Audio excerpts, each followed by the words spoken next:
అందరికి నమస్తేనుల్లా ఎట్లున్నారు అందరు మంచిగా ఉన్నారా నేనైతే ఇక జబర్దస్త్గున్నా ఇక సిట్టం వచ్చిందంటే ఎరికే కదా మంచి మంచి ముచ్చట్లు గమ్మత్ ముచ్చట్లు పట్టుకొని వస్తుందని ఇక ఆలస్యం దేనికి ముందైతే పెద్ద అర్థాలు చూద్దాం పాండ్రి పడ్డారంట దొంగలు ఎత్తుకపోయినరంట నగలు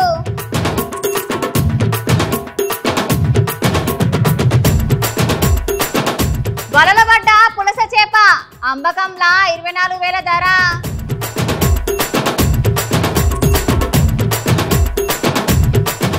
తారలు చేసిండ్రు అనంత అంబానీ ఇంట సందర్లు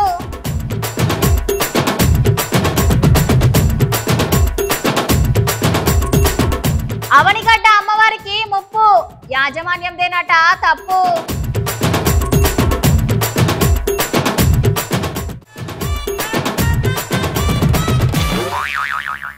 వామ్మో వామ్మో దొంగలు చూసి రావుల ఎంత పని చేసిండ్రో ఒకటి కాదు రెండు కాదు ఏకంగా 20 తులాల బంగారం దాచేసిండ్రట ఈ ముచ్చట ఎక్కడ జరిగిందంటే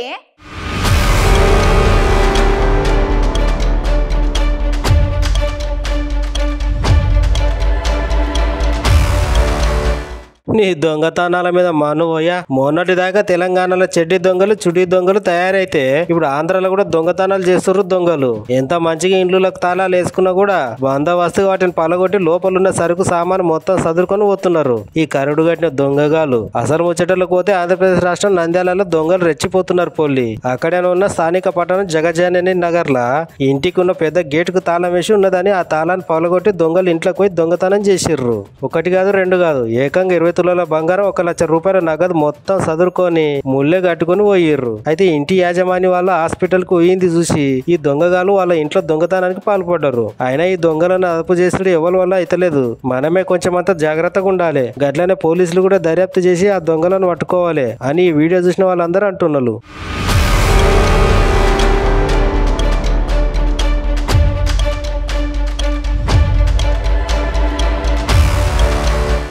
చేపలల్లా మంచి గిరాయికి మంచి డిమాండ్ ఉన్న చేప ఏదంటే మీరందరూ ఏం చెప్తారులా రకరకాల చేపల పేర్లు చెప్తారు కదా మరి ఈ వర్షాకాలంలో 1 నెలల్లోనే గోదావరి నీళ్ళల్లో అరుదుగా దొరికే చేప ఒకటి ఉంటదుల్లా మరి గా అరుదైన చేపకు 24,000 రూపాయల ఖరీదు కట్టి మరి తీసుకున్నారటగా వాళ్ళు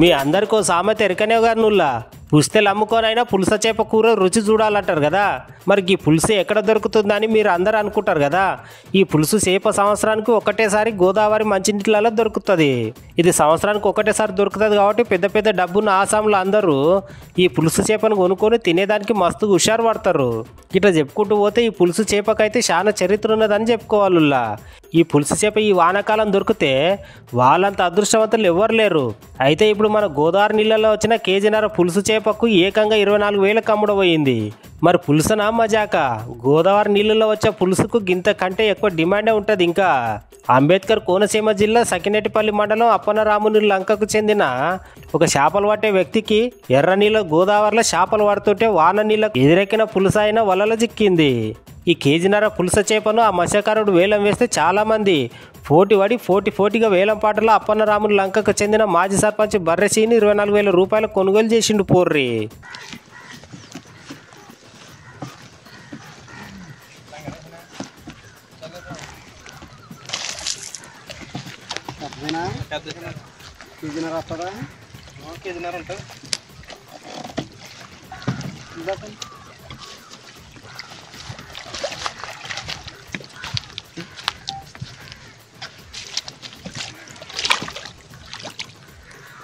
అనగా కేజీన్నర వస్తుందని కేజీన్నర తీపిగా ఉంటుంది దాడుతుంది కూడా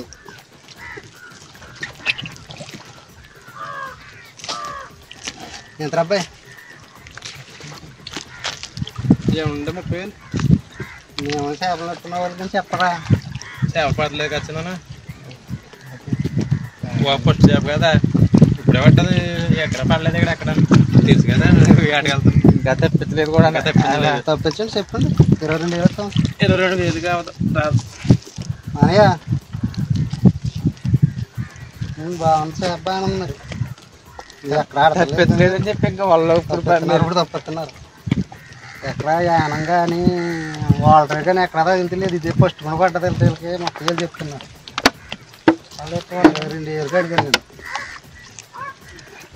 చెప్పడం అబ్బాయి ఫైనల్ శ్రీని గారికి ఎవరికో కాదు చిన్న ఫస్ట్ చెప్ప కదా 2000 తగ్గించండి సర్లే 23 వేలు ఇస్తారులే. 23 కవర్లు పెట్టు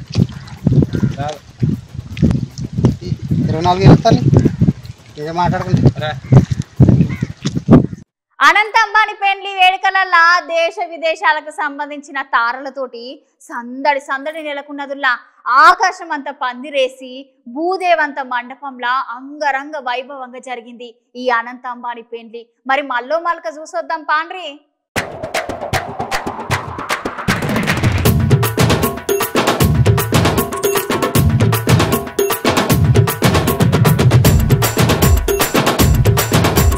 నిన్న అనంత అంబానీ పెళ్లి ఆకాశమంతా పందిరేసి భూదేవత కళ్యాణ మండపంలో అంగరంగ వైభవంగా జరిగింది గానుల్లా.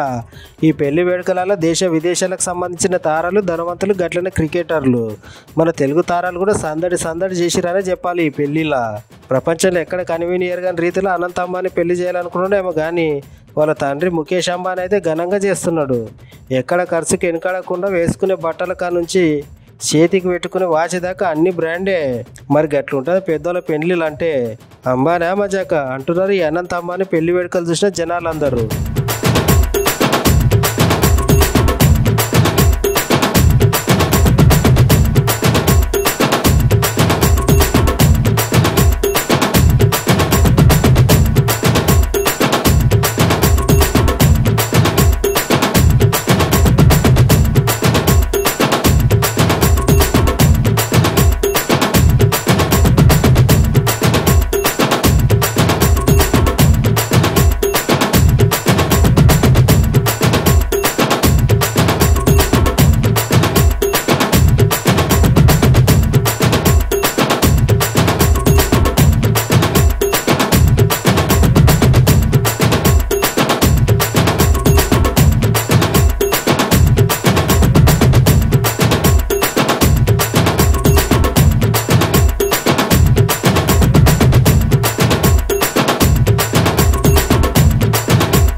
ఆంధ్రప్రదేశ్ రాష్ట్రం కృష్ణా జిల్లా అవనిగడ్డ నియోజకవర్గంలో పులివెందులలోని మరడి మహాలక్ష్మి అమ్మవారి గుడికి ఏదో ముప్పు జరిగిందటనుల్లా. మరిగా ముప్పు ఏందో తెలుసుకుందాం పాండ్రి.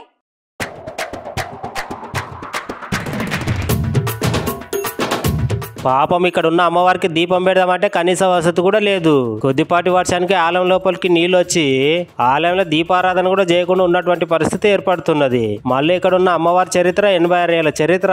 కానీ ఇచ్చిన ఆమెను నిలబెట్టుకుంటలేరట యాజమాన్యం.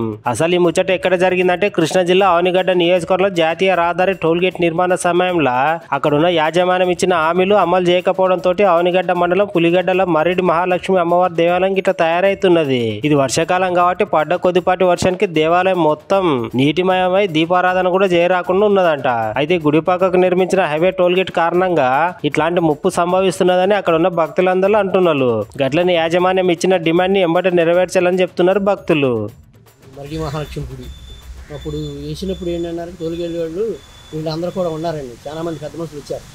వస్తే మా గుడి పరిస్థితి ఏంటండి, మరి మీ పరిస్థితి ఏంటంటే, మీ గుడి పరిస్థితి మీకు ఏం బాగలేదు, మేము ఉండి కడతాము, మీ ఉండా స్థలం అమ్మవారికి ఇస్తాము, ఈ పక్కన ఇల్లు వేసుకుని దీపారాధన చేయండి అన్నారండి. అంతవరకు ఈ మధ్యకాలంలో ఇలా వర్షపు నీటికి ముప్పు గురవడం అనేది ఎప్పుడు జరగలేదు. గత వర్షాకాల సీజన్ నుంచి ఇలా అమ్మవారి వర్షపు నీటికి ఏ చిన్న వాన వచ్చినా ముంపుకు గురవుతుంది. ఇందుగా మేము ఇంతకుముందు టోల్గేట్ యాజమాన్యం వారికి, తర్వాత పులిగేట్ పంచాయతీ వారికి విన్నవించున్నాం, కానీ ఎవరు స్పందించలేదు. ఈ ఏమాత్రం వాన వచ్చినా ఇలా ముంపుకు గురవుతుంది, ఇబ్బందిగా ఉంది. నైవేద్యం పెట్టడానికి కానీ వీటికి కానీ దీపారాధనకు కూడా కష్టమైపోతుంది. ఒక్కోసారి 2-3 రోజులు కూడా దీపం పెట్టడానికి అవకాశం లేకుండా అయిపోతుంది. ప్రస్తుతం పరిస్థితి ఇది, ఇవాళ పరిస్థితి. దీనికి మేము విన్నవించేది ఏంటంటే, గ్రామస్తు సర్పంచ్ గారికి కానీ, లేకపోతే టోల్గేట్ యాజమాన్యం గారు కానీ, పెద్దలకు కానీ కొద్దిగా నీరిపోయే మార్గం దారి చూపించడం అంటే అమ్మవారికి పైకి తీసుకుందామని ఆలోచన. ఇక సర్కార్ హాస్టల్ అంటే సర్కార్ హాస్టల్లే పోండ్రి. ఎన్నిసార్లు చెప్పినా, ఎన్ని దినాలకించి ఎన్ని ఆర్తలు రాసినా కూడా గవర్నమెంట్ హాస్టల్ల తీరైతే మారతలేదుల్లా. కాకతీయ యూనివర్సిటీ హాస్టల్స్ అయితే మరీ అధ్వానంగా తయారైందుల్లా. మస్తు ఘోరంగా ఉన్నాయి పోండ్రి.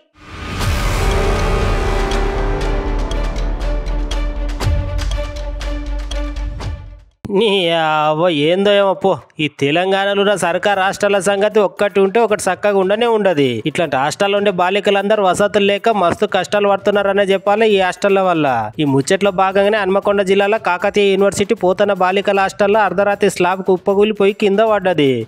అమ్మో, అదృష్టవశాత్తు అసలు అడుగు కింద ఎవరు లేకపోవడంతో ప్రమాదం అయితే తప్పింది. ఇట్లా స్లాబ్ కింద పడుతుంటే అక్కడ ఉన్న బాలికలందరూ మస్తుగా భయపడుతున్నారు, ఏ క్షణంలో ఏమైతుందో ఏమో అని. అయినా సార్లు బాలికలు చదువుకున్న హాస్టల్లో వసతులని మంచిగా ఉండాలి కదా. గిట్లా కూలిపోయిన గదులు, విరిగిపోయిన స్లాబ్లు, అన్నం చక్కగా పెట్టకపోవుడు, అన్ని గిట్లాంటి సమస్యలతో ఎప్పటికీ సతమతం అవుతున్నారు పిల్లగాళ్ళందరూ. సర్కార్ మనసు పెట్టి తలుచుకుంటే ఎంతసేపు సార్లు వాటి సమస్యలను పరిష్కారం చేయనికే అని అంటున్నారు ఇది చూసిన వాళ్ళు.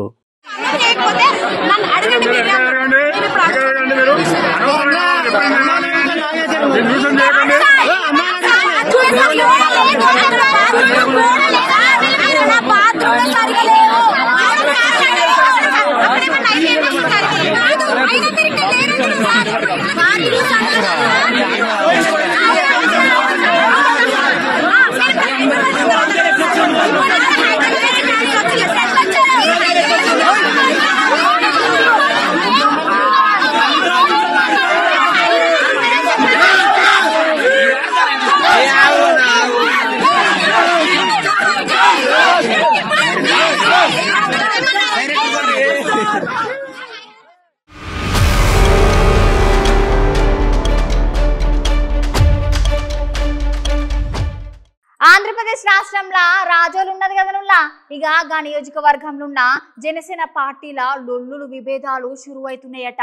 ఈ ముచ్చట్ల భాగంగా గత కొన్ని రోజుల సంధి ఈ పార్టీల వర్గ పోరు కూడా జరుగుతున్నదట. ఉల్లా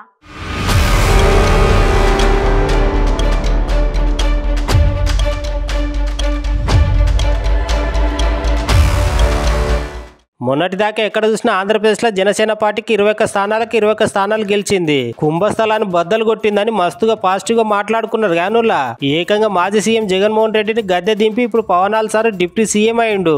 కాకుంటే ఇప్పుడు జనసేన పార్టీలో కూడా మస్తు విభేదాలు కలకలం రేపుతున్నాయంట.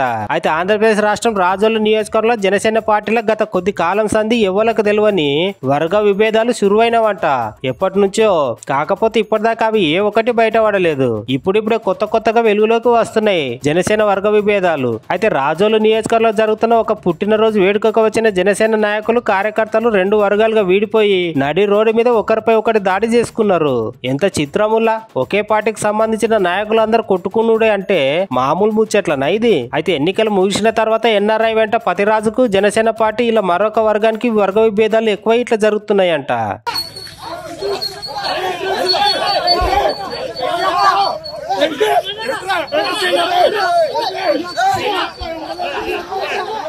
Hey!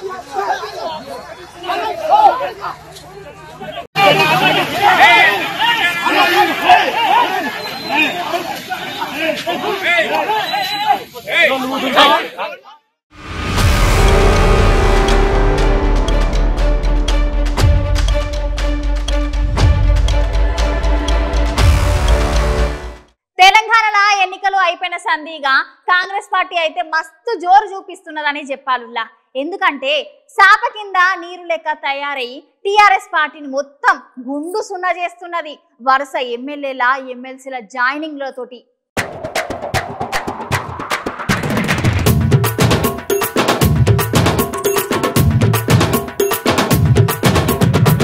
తెలంగాణ రాష్ట్ర ముఖ్యమంత్రి రేవంత్ రెడ్డి సార్ ఏమన్నాడో ఏమో కానీ అన్న మాట అయితే కరెక్ట్ అవుతున్నది పోరి.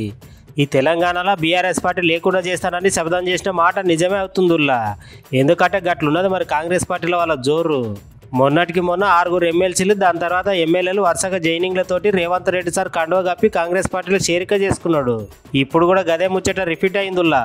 Serilingampally BRS MLA Arekapudi Gandhi sir ఉన్నాడు కానుల్లా. ఆ సార్కి అయితే తెలంగాణ రాష్ట్ర ముఖ్యమంత్రి రేవంత్ రెడ్డి సార్ జూబ్లీహిల్స్ నివాసాల్లో కండువ కప్పి పార్టీలకు ఆహ్వానించిండు. ఎమ్మెల్యే జైనింగ్ అయిన తర్వాత కార్యకర్తలు ఊపుకుంటారా, వాళ్ళందరూ కూడా సీఎం రేవంత్ రెడ్డి సార్ సమక్షంలో కండువ కప్పుకొని కాంగ్రెస్లో జాయిన్ అయ్యారు.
అయిపోయింది కదా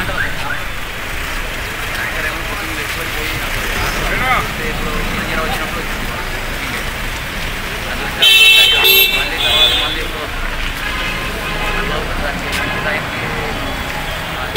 ఉన్న టైంలో రావట్లేదు. మనం మంజీరా ఎప్పుడైతే వస్తున్నారు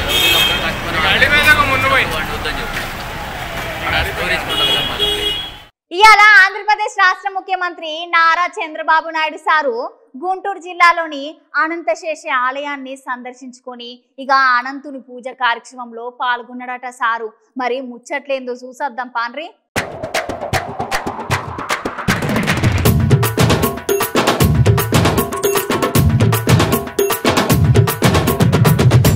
ఆ అనంత శయన స్థాపనకి చాలా దాతృతతో విచ్చేసిన మన ముఖ్యమంత్రి వర్యులు శ్రీ నారా చంద్రబాబు నాయుడు గారు